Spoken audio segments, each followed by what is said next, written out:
Hi friends, welcome to our channel. Friends, ఈరోజు అయితే నేను మా ఫ్రెండ్ వాళ్ళ ఇంటికి వచ్చాను. మా ఫ్రెండ్ వాళ్ళ హౌస్ వార్మింగ్ ఫంక్షన్ అనమాట.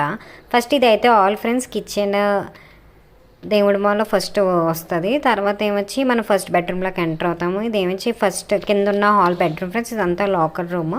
తర్వాత స్టెప్స్ ఎక్కి ఆల్ది డూప్లెక్స్ ఫ్రెండ్స్. అలా స్టెప్స్ ఎక్కి పైకి వెళ్తే మనకు ఇంకో బెడ్రూమ్ వస్తుంది. మొత్తం 4 బెడ్రూమ్స్ ఫ్రెండ్స్. ఎటు చూసినా మనకి వ్యూ బాగా కనిపిస్తుంది చూడండి. నెక్స్ట్ ఇంకో బెడ్రూమ్ ఫ్రెండ్స్. ఇది మా ఫ్రెండ్ వాళ్ళ బెడ్రూమ్. నాకైతే చాలా నచ్చింది. ఇది నా ఫేవరెట్ రూమ్. అన్నీ బాగున్నాయి, ఇదైతే నా ఫేవరెట్. ఇది కూడా చూడండి ఫ్రెండ్స్, ఎక్కడ చూసినా మనకి మంచి వ్యూ వస్తుంది. ఇది పైన హాల్ ఫ్రెండ్స్. టీవీ పాయింట్ కూడా ఉంటుంది మనకి. ఇది ఇంకో బెడ్రూమ్ ఫ్రెండ్స్, లాస్ట్ బెడ్రూమ్ అనుకుంటాను. ఇది కూడా నచ్చింది నాకు. ఎక్కడ చూసినా వ్యూవే. వాష్రూమ్స్ కూడా ఉన్నాయి ఫ్రెండ్స్. టెర్రస్ అయితే ఇంకా బాగుంది. టెర్రస్ మార్నింగ్ లేచి చూస్తే మంచి సన్ రైజ్, ఈవినింగ్ మంచి సన్సెట్ వస్తుంది. 4 సైడ్స్ మంచి వ్యూ ఉంది ఫ్రెండ్స్. By by.